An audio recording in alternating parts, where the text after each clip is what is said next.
Hello everyone, welcome back. I'm sorry it's been a while. I have to apologise for that. Unfortunately, it takes a lot of data to do a live feed, and me and Mark didn't have the money to cover the Wi-Fi bill, so that's why we have not been on since March. I'm really sorry about that, but we're back up and running now, and I've got some good content for tonight, some really good reports. I'm just waiting to see that everybody's got in. I can see Andy, my friend, and Dobby Sock there in the chat. I'm going to have to be ignorant in a minute and jump over so I can read out some of the sightings and some of the updates. But I'm just giving everyone a second to get in. Hello, Susie, one of my channel members. Thank you very much for joining, and a little bit more on that later. So, as I say, I'm going to do a little bit of an update, just letting you know what's happening with the outdoor meets, because lots of people are messaging me about it. So I can clear it up quite quickly in a sentence or two. Then we're going to go over the new reports that have come in over the last 6 to 8 weeks. And if you're interested in investigating any of those reports, just email me and I'll send them across to you. What was the other one? Oh, and just to let you know about the conference. And then we're going to breach a topic that I've been asked so many times over the last 4 or 5 months that I thought we'll have a chat about it. A number of people have asked me, can you attract creatures or beings just by thinking about them and wondering about them or getting into the subject? And can a cryptid, being, creature, whatever you want to call them, follow you home from either the area that you see it in or your sighting area, something like that?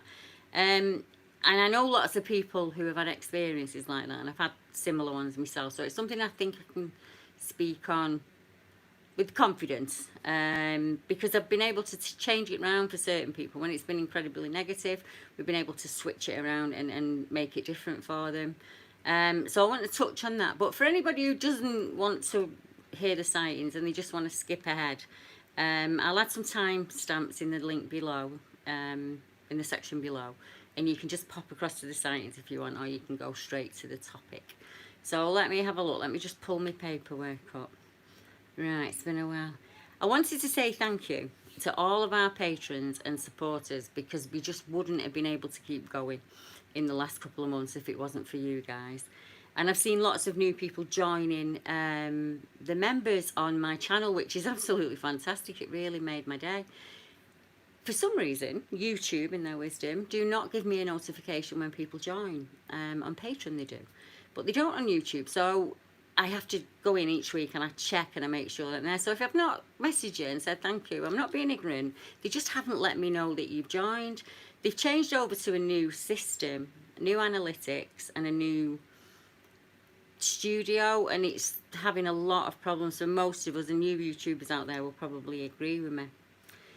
So sadly, there will be no in the field meets due to the problems with the current restrictions. But I do have some news for some future meets.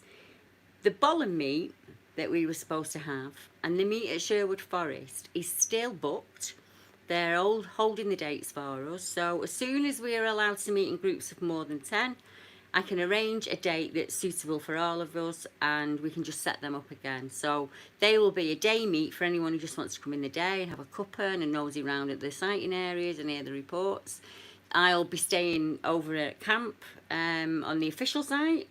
If you want to join me in booking there, that's absolutely fine. And there will be a wild camping investigation outside for the more able-bodied. Now, we have been in negotiations over the conference. We were really up in the air and we didn't know what was happening. And luckily, we've been given the go-ahead this week. They have said, because the room is so big, we would still be able to social distance and have enough tables so that we were not at a deficit. So it's going to go ahead on Sunday, the 11th of October, and it's being held in Leyland, which is in Preston in the northwest. It's £25 for a ticket. It was cheaper, but unfortunately, Eventbrite, they add on a ticket price, a booking price, so that was the cheapest that I could get it in for. There will be an advert going on about it, telling you who is speaking and what their chosen subject is going to be. We're hoping to have a little bit of a round table as well, a little share session for people who've wanted to share an experience with like-minded people but not been able to. And there'll be a number of witnesses speaking about their encounters with UFO, with cryptid creatures, with the paranormal, with all manner of strange phenomena. So you will be among people who understand what you've been through. There is a link if you want tickets down below, as per usual. So let's get all that out of the way, all that boring stuff out of the way. Let me have a look who's on first, so I'm not being ignorant. I can see Kaz the Witch, GP, Margaret's there, Lee Muzzy's there, Boulder, Shane Winfro, Dad's Kitchen, Steve-O, there's Dobby Sock, and Wild Woodman, that's Andy, my friend. I'm actually working on a documentary as we speak with Andy's son. For part of his studies, and he's doing a documentary on witnesses of impossible events. So how you were before, what happened during the event, and how it affected your life afterwards. Hello Mike, lovely to see you in tonight. So I'm actually working on that with George as we speak. He was a lovely lad, I didn't mind helping him, so I'm hoping he's going to come along to the conference as well, get a bit of filming in.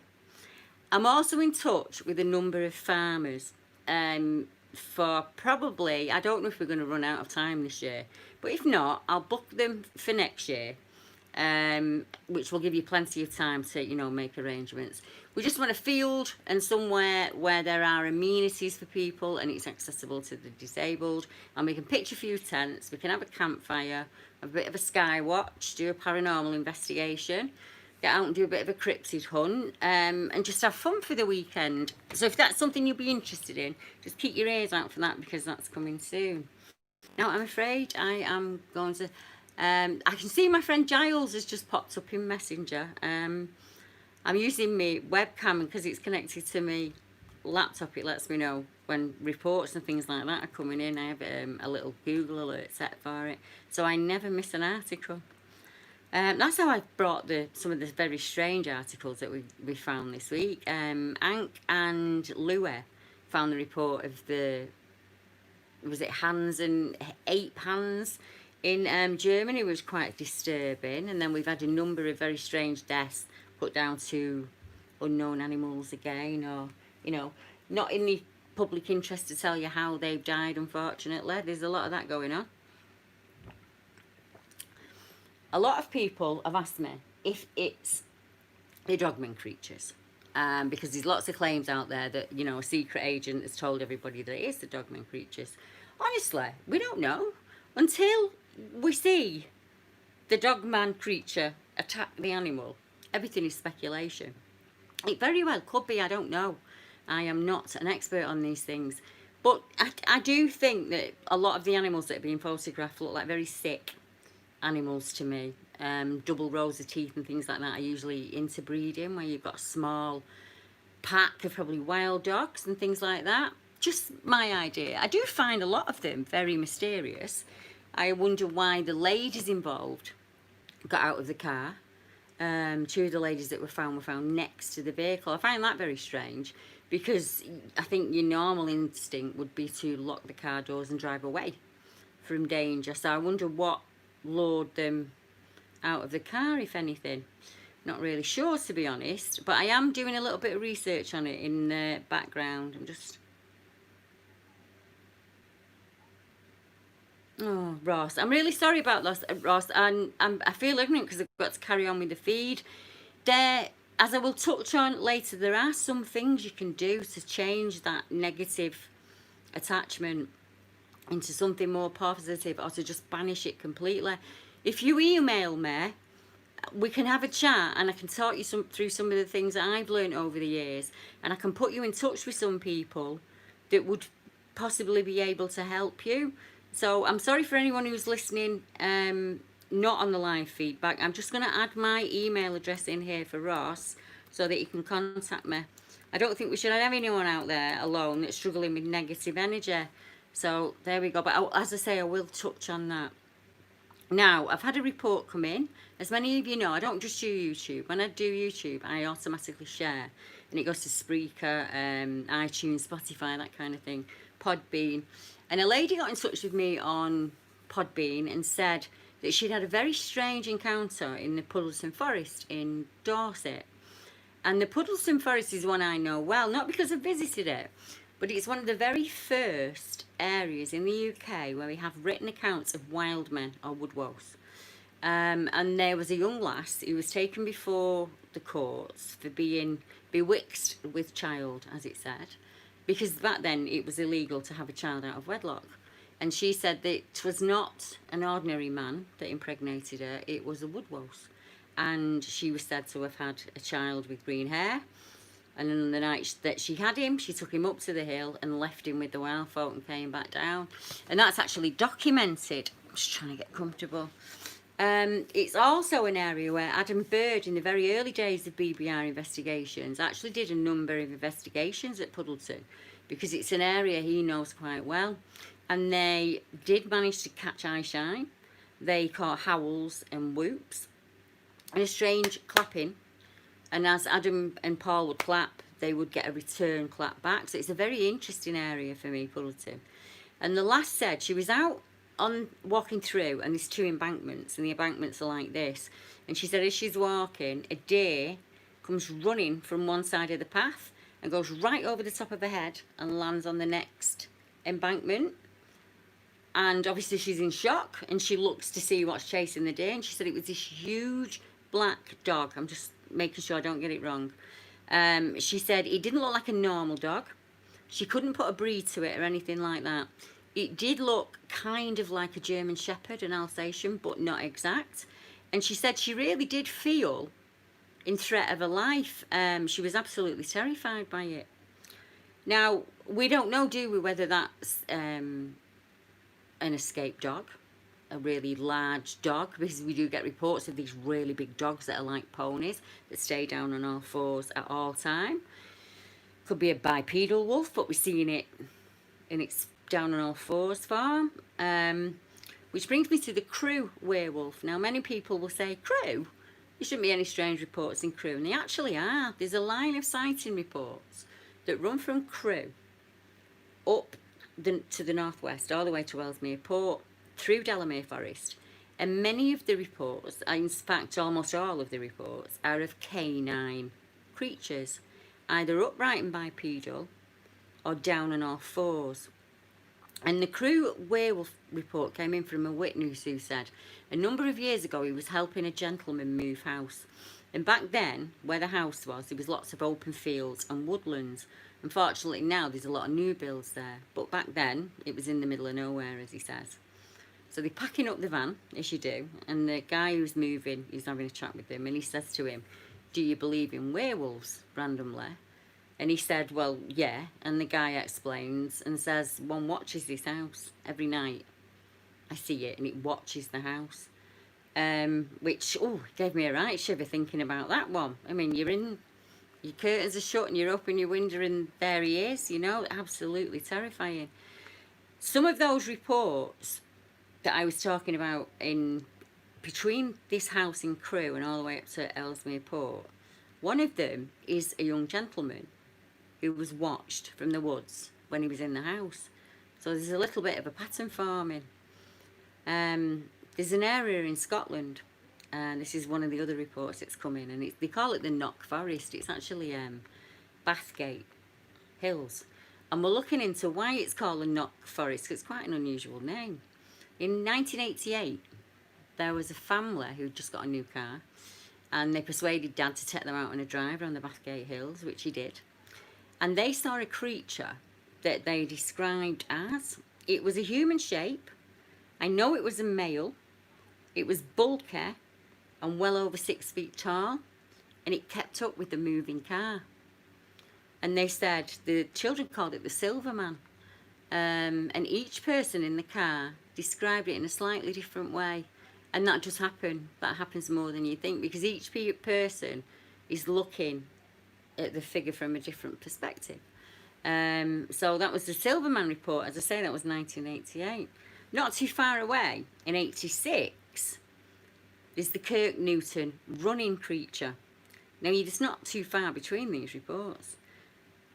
It was a gent, and he states that he and his friends were daring each other to walk into the local woods one night, and they saw something cross the field, and they described it as a large dark figure running across the field adjacent to the woods.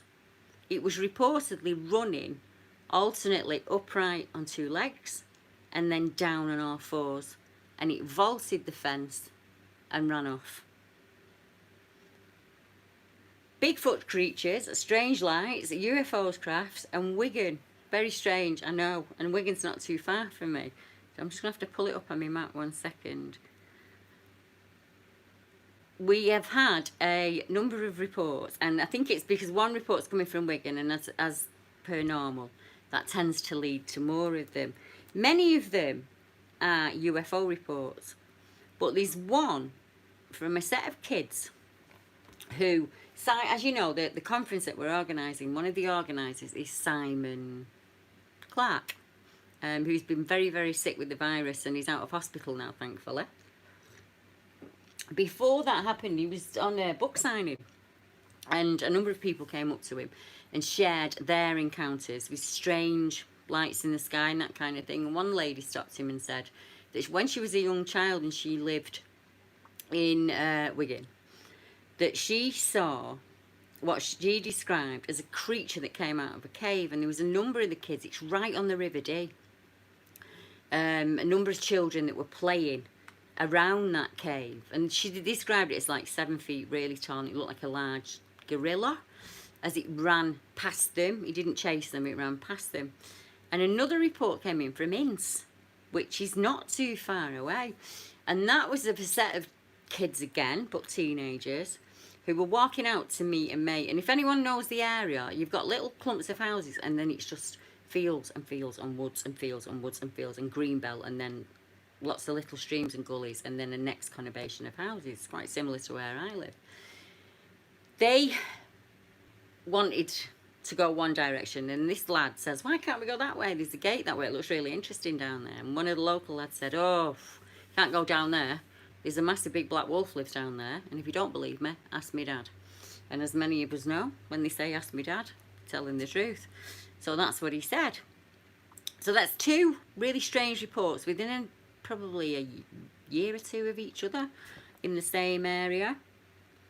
We then jump back to Scotland because we've got a report of a family in a car, and they're driving along and they see a triangular shaped ship in the sky that keeps up with the car.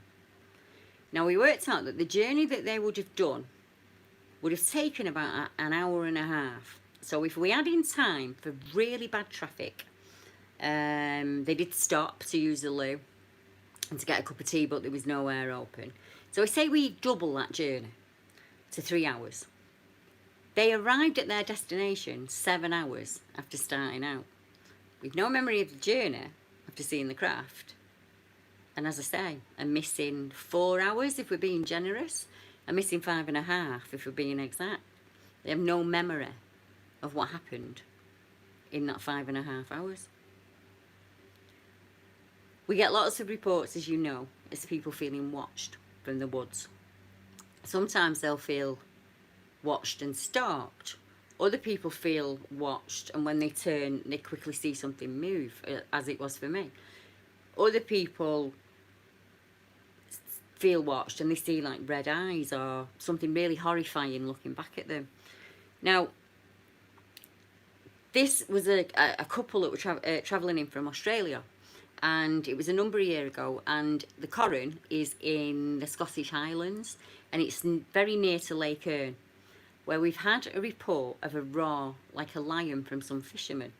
And a lady got in touch with me because, if you remember, I put the account out about the two giants at Glencoe, and someone got in touch with me and said that I think it was the McLarens, I'm really sorry if I've got it wrong, but there was a famous chieftain and he had 2 sons, and the description that they gave was very similar, and we wondered if there could be a connection. A lady from Australia got in touch with me and said that she was visiting the Corran in the forest there with her husband, and she didn't know why, but she felt quite unnerved, and she felt like something was watching her. And she also felt that she was intruding on the forest and that she shouldn't have been there. And she said she felt, you know, so flustered by it that she actually started to shout at her husband.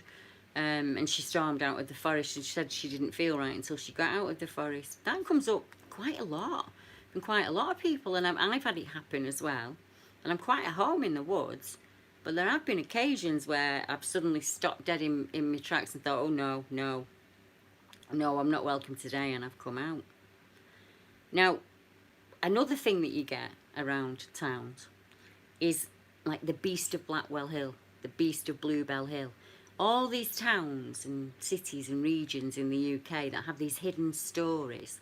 We're not sure what it is. It might be a bear. It might be a puma.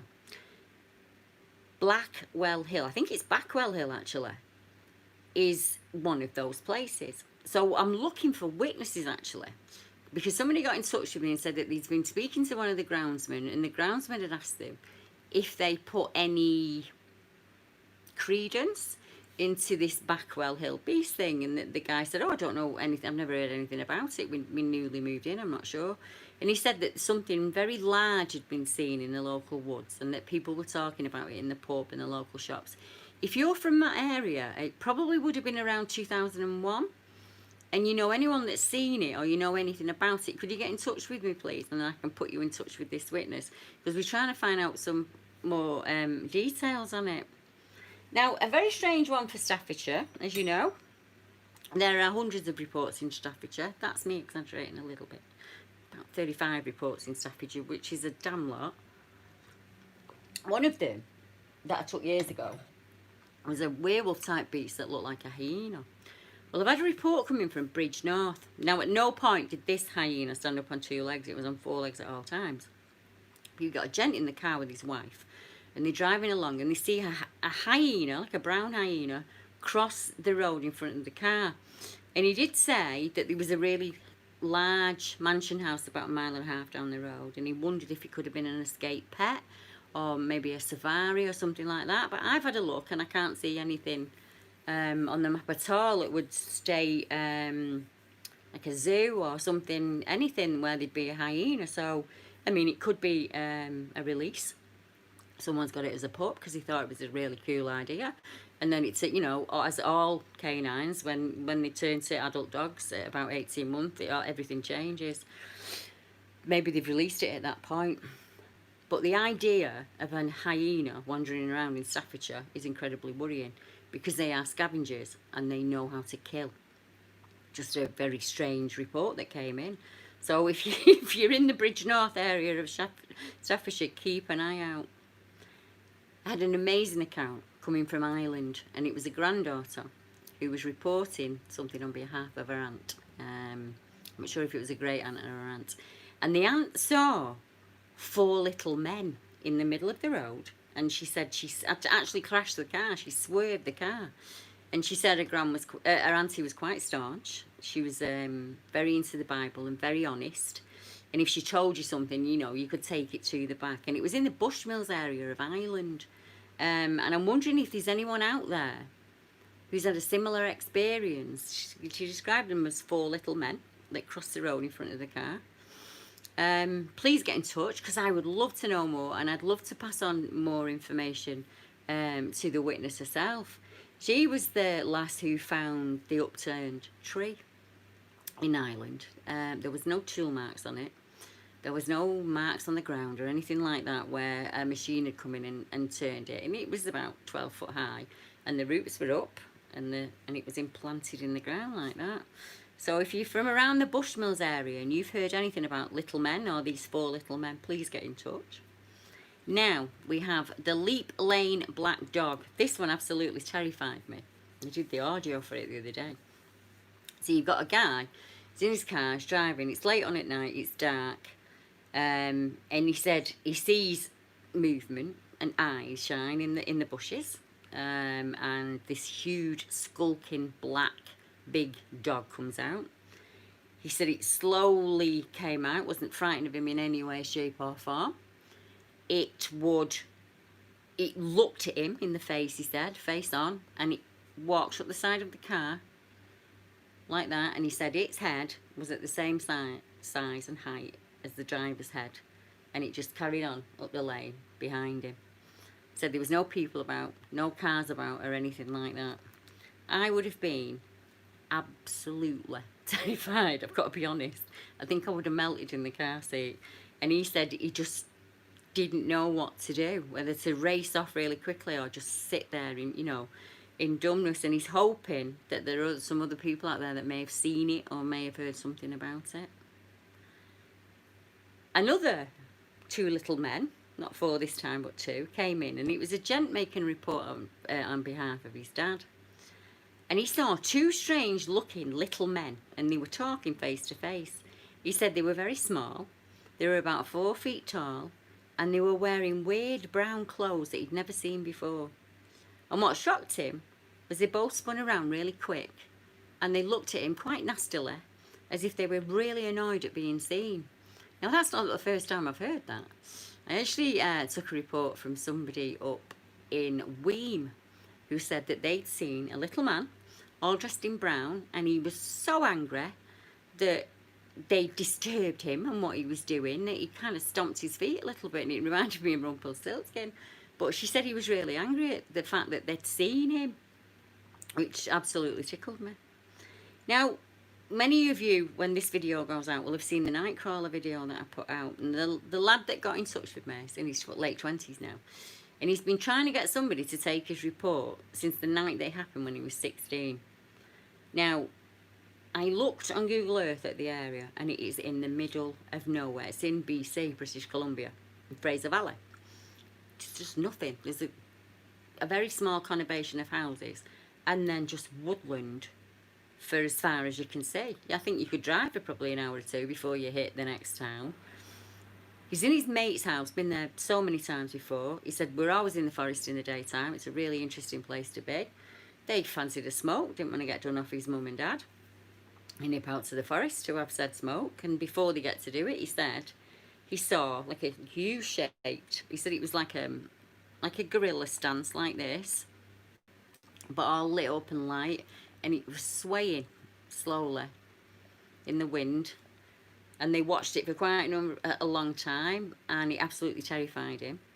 And as I say, he'd done so much research into what he'd seen, and when I spoke to him and he said to me, will you please share it? I said, yeah, absolutely, of course I will. He sent me, he must have been researching for years and years and years the amount of things he sent over me. I just thought that's so sad that he's had that encounter at 16, because I know what that feels like.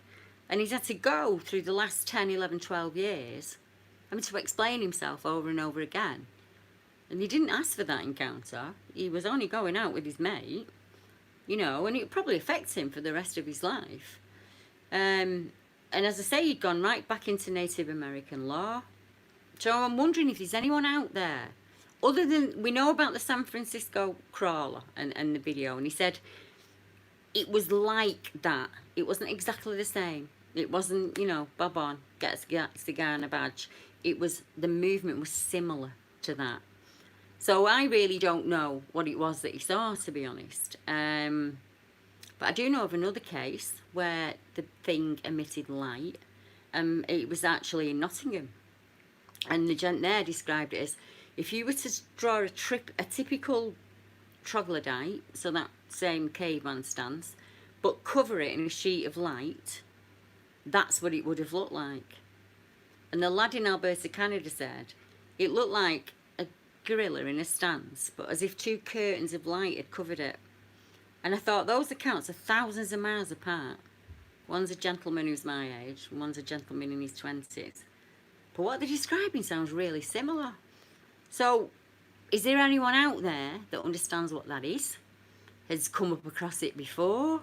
Has done any research on it? Because I'd like to put you in touch with the lad, because I think he's really in need of answers. And sometimes, if you can find an answer, it lessens the fear for you. He did say he felt in fear for his life, to be honest, and he felt like it was coaxing him in to the woods. And that's something that we're going to talk about in a little bit when we get to the encounters. Now, I've got 2 dogman encounters in Australia that I am chasing down. I don't have enough details yet to give you anything on them. I've written back to the witness, and I'm waiting for them to contact me again. So as soon as I've got that, I will let you know. I've had a report come in of a woman who was actually driving in a funeral procession in Pennsylvania, who saw what she described as a 6.5 foot tall creature with long brown hair covering its body. She noticed it was fairly lean and thin, and had a cone-shaped head, and was walking behind a dirt mound from an area of the cemetery where the landscaping changed and she lost sight of it. So I'm going to have a look around the area and get my feelers out and see if I can find out if anybody else has had an experience in that area. So it's not so bad. That brings us to the end of the reports. If I would like to give a shout out to a new Facebook group. It's a gent in Cheshire, and it's called the Upright Canine Cheshire. And the reason he set it up, because we have about 12 reports now, as I said, of canine or werewolf, dogman, bipedal wolves, whatever you want to call them, reports out there. And we're hoping that once we're off lockdown, we can do a night camp there. It's not so bad of a drive for me, to be honest, so it'd be quite easy to set up.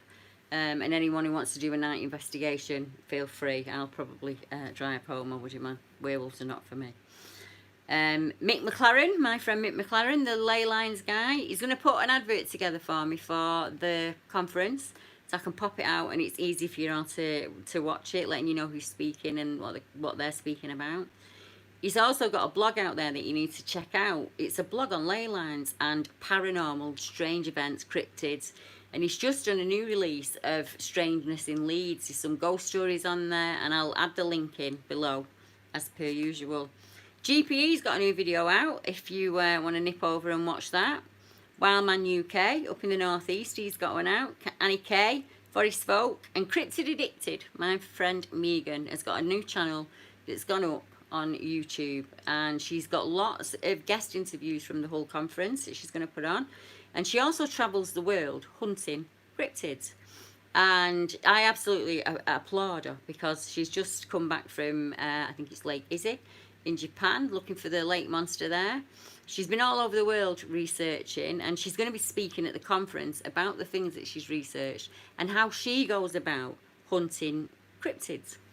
And there are a number of Sasquatch Canada magazines come out. So it's from episode 103 down to episode 112. If you're a BBR member, that's included in your email. If you would like the link to them, because they're really interesting, it's reports from Canada, reports on Sasquatch in general all across the world, hominid reports, that kind of thing. It's a really interesting site. Now, let me just get a drink before we get to the topic. I hope I've not melted your ears there. 1 second.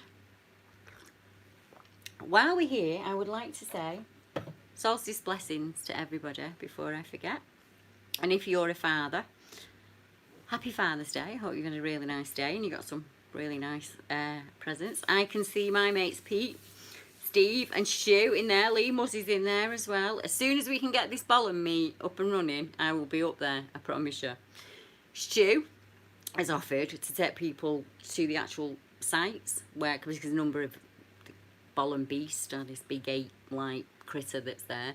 He's going to take you to the 2 sites. They are wheelchair accessible, so you can actually get to them. I'll sit at the campfire as per normal and keep the kettle going. My hubby Mark will keep the kettle going for us, and we should have a good night.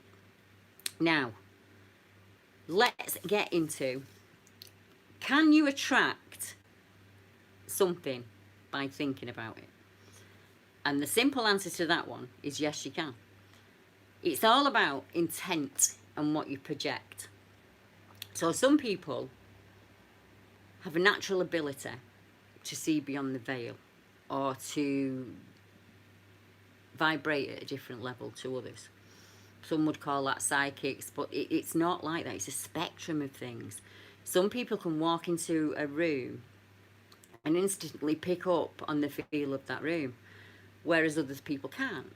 Some people meet someone for the first time and you instantly take a dislike to them, or you instantly feel like you've known them forever.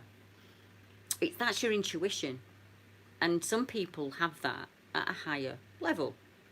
So I can only go off my personal experiences and experiences in the things that I've done over the last 30 years. So for me, up to about 8 years ago, everything I saw as negative. No, I'm not being fair on myself. Probably about 15 years. it was negative. So if I saw something out the corner of my eye, it frightened me and it was negative. I saw something in my room at night, absolutely terrified me, it was negative. If it never touched me, it did anything to me. But the more I was scared of it, the more that activity ramped up. So I was getting more and more scared of it, and I was viewing everything negative around me. So I was kind of concentrating on every negative force. Karma helped me out. That was when I had my accident. So when you're stuck on a bed for 18 months and you can't move nothing but your eyes, you realise that everything's kind of a gift. I don't know how to put it in any other way. For me, I felt like karma kicked me on my butt because I was just behaving like an absolute idiot. I had this ability to tune in and I wasn't using it for anything other than to scare myself. And it's took me a really long time to not fear the things that I see. But once I stopped fearing them, I did more than stop fearing them. I stood up to them and I said, no, this is not acceptable to me. I am not going to be scared by you anymore. So you do what you want to do. I am just not being scared by you. And that flipped things for me. But I really, really meant it. It wasn't something that I just said. I'd had enough. I'd had enough of being woken up at night with something here in my face. And I'd had enough of... It's just, as I'm speaking to you now, you can actually see on our stairs here. So there'd be certain times where I'd see something peeping around the door. And it would absolutely shout. And I just thought, no, I'm not... This is not happening. And I just said, this is not acceptable for me.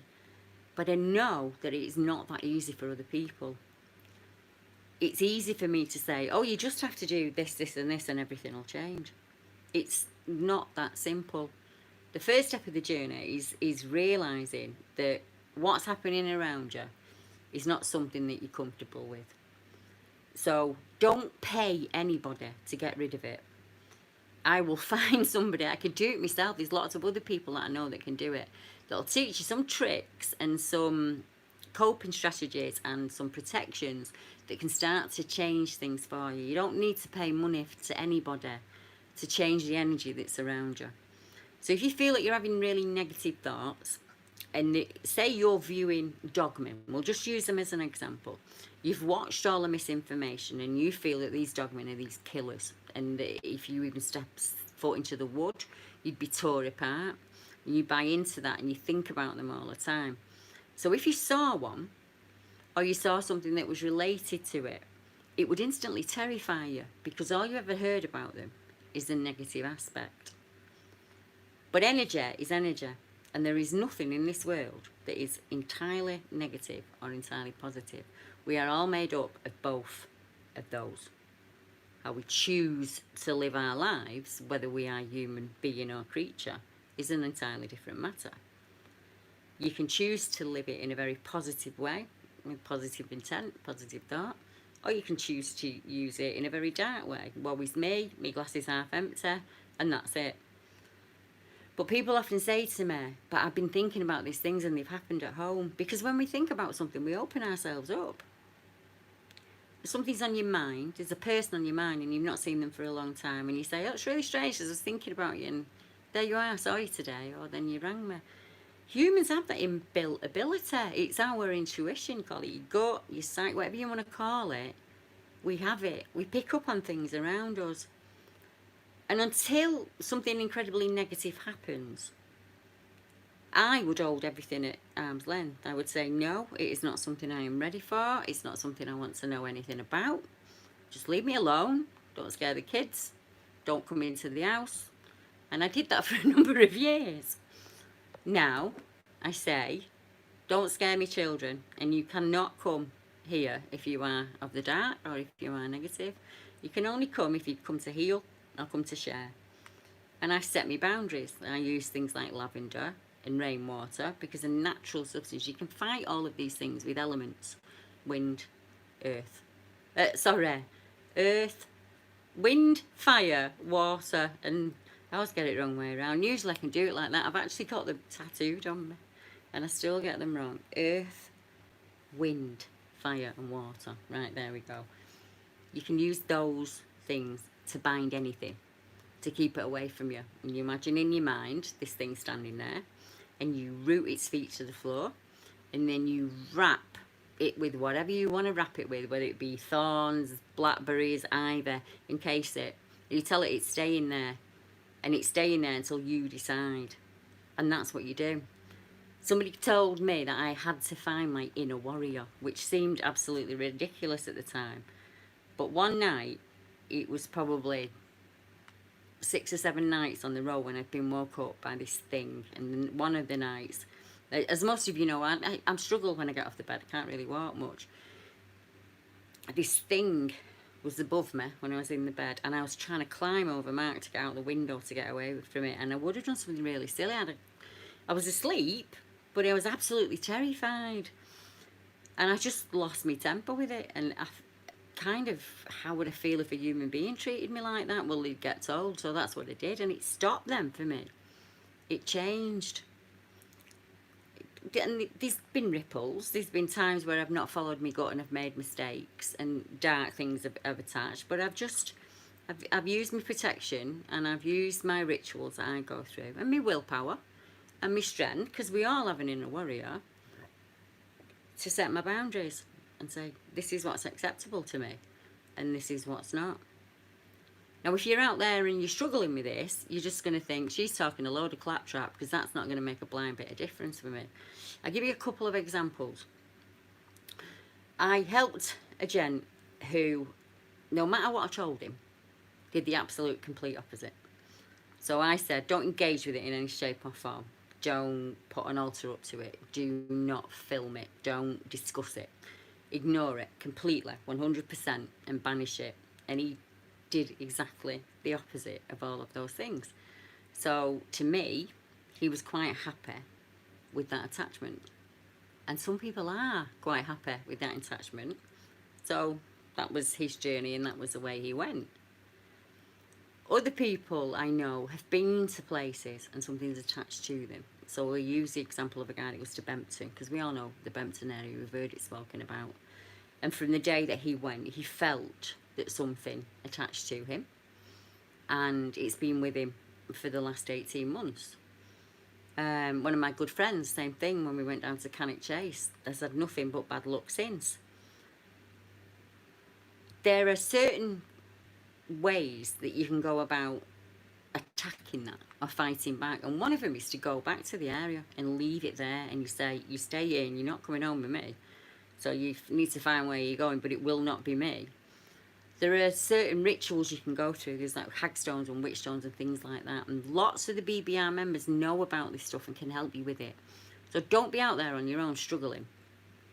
Just let us know, and we'll get chatting in email, and we'll get it sorted. The other thing is, there's this tulpa theory, and we have to touch on that. Tulpa means when you create something by thought, so like an animation or a manifestation or something like that. A lot of Bigfoot researchers or Dogman researchers or people researching any kind of being, really,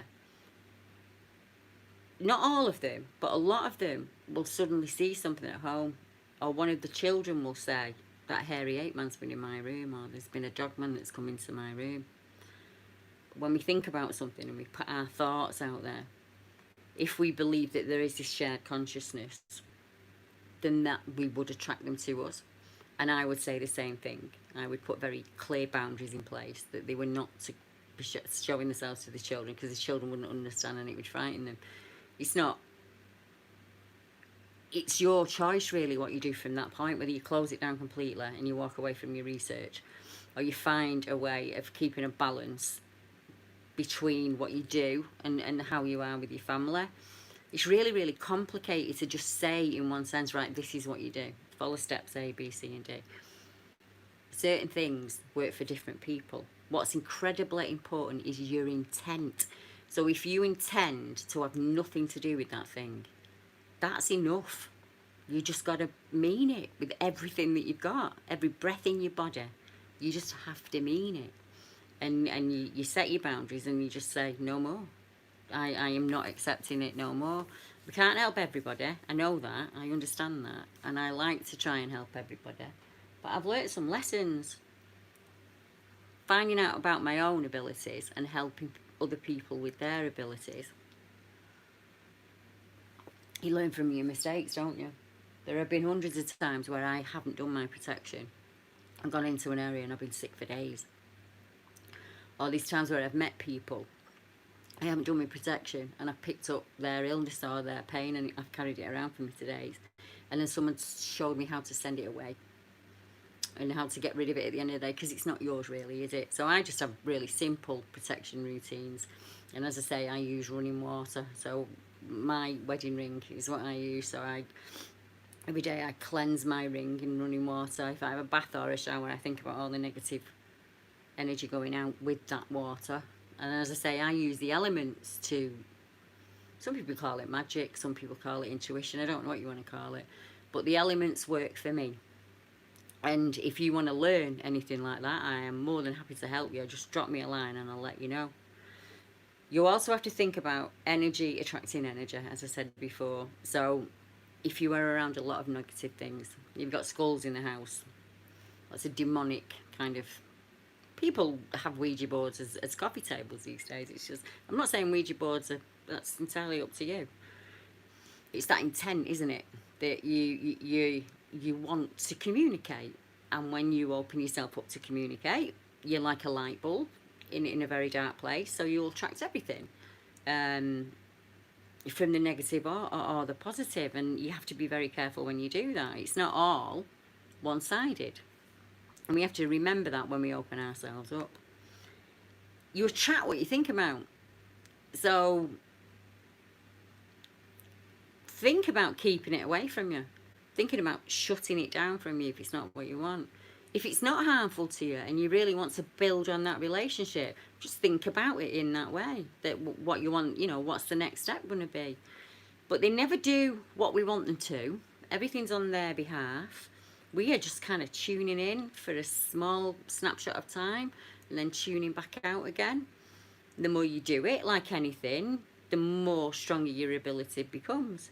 And trust your gut. Your absolute intuition, that feeling that you get there, or that feeling that you get behind your neck, just trust it, because that's why you have it. You are made from the blood of thousands that have walked this planet from millennia, and that blood runs in your blood. It's just the same. So give it any name you want, be it shamanic, druidic. I have no idea of the names, you know. We all have an energy within us that can repel and attract. And just think about that when you're getting involved in subjects, because some things may turn up. Somebody warned me a long time ago that not to get involved in the UFO subjects, not to get around them, because then I would start to have visits at home. And that hasn't happened, thankfully. But I have seen a number of strange lights that have me even scratching my head, kind of thing. And there have been some incidents that I cannot explain. Birds on the window consistently, throwing themselves at the window, consistent owls and owl calls. But all that you get in the Bigfoot research. So I think, for me, my own personal theory is that there's energy out there that will feed off your fear. It will basically do that on purpose. That's what it is. It's an energy feeder. So it's here to terrify you, to turn into your worst nightmare, and then suck that fear right out of you. It's like the opposite of Monsters Inc. But as I said, there is always the opposite of that. There are energy healers out there that will come in and fill you with healing light. If that you've been under that attack, you just need to call on them because they're there.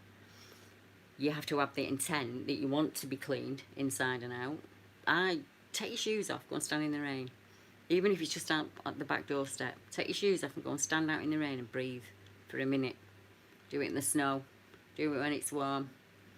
That feeling you get when you have been out and you're dead wet and you come home and you get warm and you got your nice brew, the hoog, as they say in Nordic land. Think of that feeling, that nice feeling while you're grounding yourself.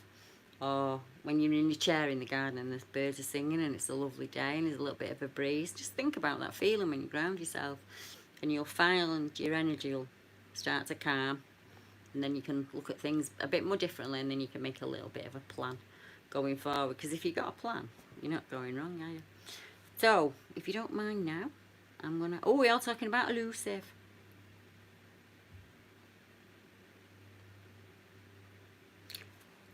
Elusive was the first time that I ever shared what had happened that day with anyone outside of a very close circle of friends.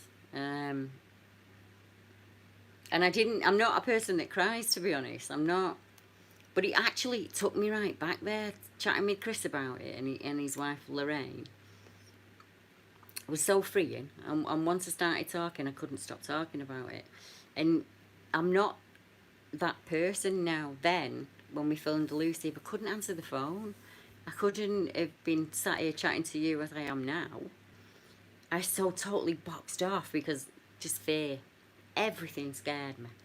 The idea of going back into the woods frightened me. The idea of being in the garden frightened me, that he'd come and get me. I was frightened of ridicule. I was frightened that people think I was an abject nutter. I was worried about the effect it would have on my family. All of that mixed up. And people don't see that side of me because it's not what I do. I never show me vulnerability. But I did that day. The floodgates just opened and it all just came pouring out. I must have had it locked up so tight. And it all just kept pouring out. And it was just emotion in the fact that I used to have this life where I was in nature all the time. My dad was always out. We always out on rivers fishing and things like that. He was always out with my granddad at one horse fair. You know, we're there everywhere. Nature was a massive part of my life. And then at 15, that stopped. And then I found it really hard to deal with what I'd seen. I thought I was going mad and it was something up here mentally.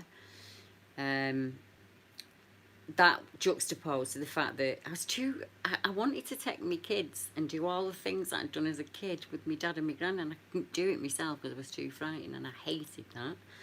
And it was Mark, my husband, that convinced me to do Elusive. And he said, Debbie, it doesn't matter what anyone thinks. You can't carry on like this. You have to do something to change it. And then it was when just talking about it, just getting it out there and saying, this is what happened, this is the effect that it's had on me. And this is where I am now, kind of trapped in this thing. And it changed I think it was about 3 years ago, I'm not really sure.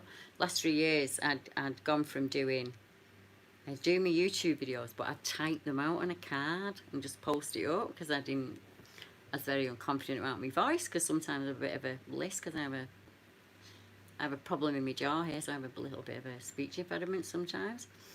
I was worried about that. I was worried about my accent. I was worried about all kinds of things. Now, it doesn't worry me a bit, and I think that's just grown from all the witnesses that I've spoken to and all the friends I've made. I mean, you got to understand, I've got a lot of friends on YouTube, and I've got a lot of friends in Facebook and in email, and all of that just builds your confidence, doesn't it? So if I can change from an incredibly negative person, where everything around her was completely and utterly negative, to what I am now, then anyone can do it. Really, in all honesty, it's within all of us, the capabilities of it. And I hope I can give that to other people. It's one of the reasons I'm doing the conference. I want people to be able to put their hand up and say, I saw this happened to me, this is the effect that it had on me, and this is where I am now.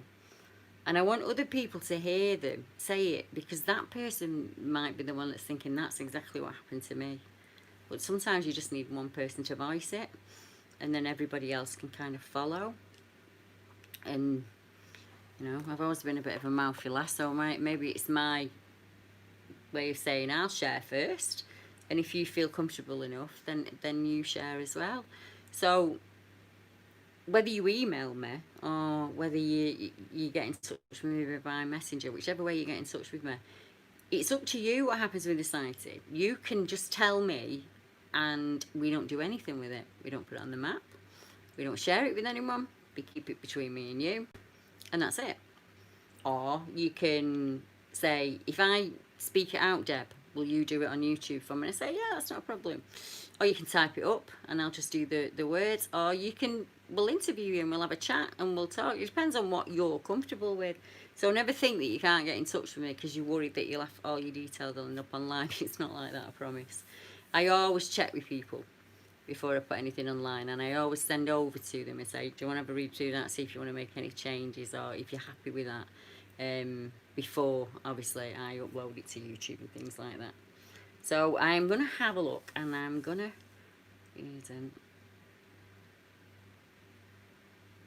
I'm just reading a comment from Deborah. Deborah's one of our witnesses from Yorkshire, and she said that she had to give up her psychic work because something completely took over her body, and I have heard of that so many times, it's unbelievable. There are energies out there that we just cannot fight on our own because they're so old and they're so strong that that's what you do. And as Deborah practices her psychic work, she'll open herself up more and more and more. So the more powerful she comes, the more powerful of an energy she attracts. Oh, we'll have to, we'll I think I know somebody that I can put in touch with, Deb, that can help with that. Same guy that I spoke to, actually, because it was using me like a dog, in all honesty. I wasn't sleeping, I wasn't eating. It was here all the time around me, driving me absolutely crackers. I couldn't think of anything. I was going absolutely crackers. And I spoke to this chap in Wales who had gone through the similar things but had come through the other side. He's a druid. And he helped me, give me some coping mechanisms and some way of doing it. I had to shut myself down for a long time and then slowly open myself up. But you might be that powerful of a psychic that you attract incredibly powerful things, which is a kind of catch-22. But I'll make a note to myself. Where's my pen? Just let me write this down, Deb, and then I'll not forget. Right. I'll message her on Facebook for your email, and then I'll message him and ask him will he get in touch with you. But yeah, I don't want anyone stuck out there on their own, thinking that, you know, they've got to stay shut down forever or whatever it is. I'm not being ignorant, I'm just having a read through. Well, I'll do that. I'll do that tonight for you when I've finished. Me and GPE have been trying to help some at the moment. It's in a very similar situation. Same kind of thing, really. We've given him some really good advice, but it's up to him now whether he takes it or not. As I say, it's really tricky because it's different for all of us, and we're all at different stages and levels, aren't we? I don't know what I'd do if something took over my body. I'd be absolutely terrified. I think the worst experience I've ever had was at the pet cemetery that I didn't know was a pet cemetery, and that was my fault because I knew not to go in the car when I asked Mark where we were going, and he told me, and I went like that. But I still went. I completely ignored what my intuition was telling me. And I just felt something raw down my ear at the side of my head, and I couldn't get out of there fast enough. And normally that's enough for me. I just have to leave and it's done, but it didn't. It just kept coming, and it took everything I had in that car to keep myself protected. And it was, I could feel it pounding at the back of the car. It was so angry at me. And then obviously I had a look on the map, and Kaz, one of our members, is local, and she said, that's a pet cemetery, that, Deb. And I was like, oh, good Lord. I've kind of drove, you know, Mark's driving, we've kind of gone on the pet cemetery with the car, kind of been really disrespectful. Two nights before Halloween, so, you know, the energy's veil's thin.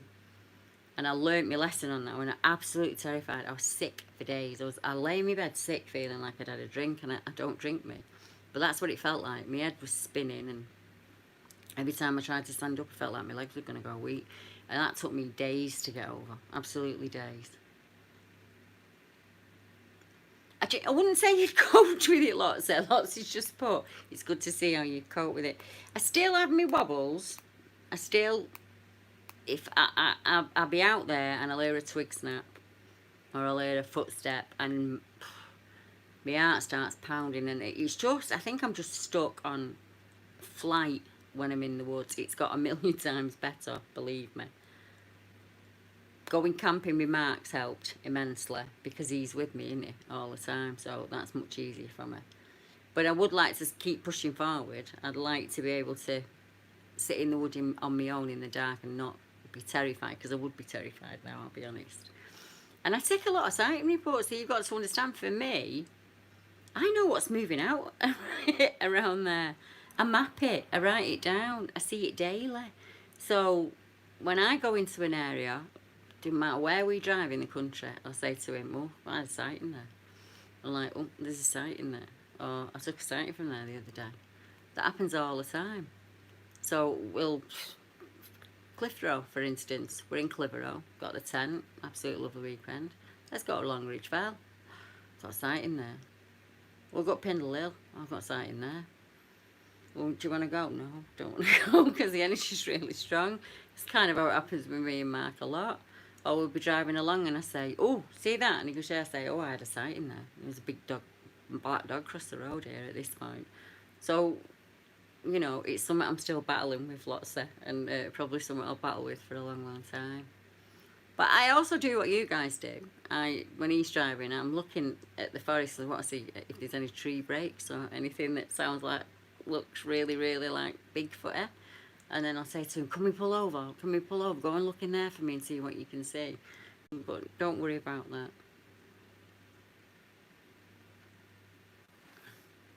Am I back? Maybe I'm back, hopefully. No. Right, I'm going to keep talking because my camera's telling me I'm not back, but my YouTube's telling me I am back, so I'm just going to keep going with it. I will. Awesome. Thanks, Mick.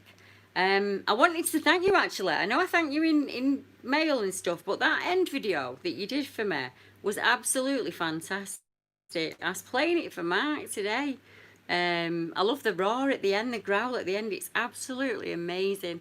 So if anyone sees my videos going up this next month and you've got a it's like a 3-minute end video on it, just check them out. Go it's absolutely brilliant. I was made up with it. But yeah, so what we're on 5 past. So hopefully the Wi-Fi will stay. And we've had a lot of storms, Susie. It's been strange because normally this kind of year it's very warm in the UK.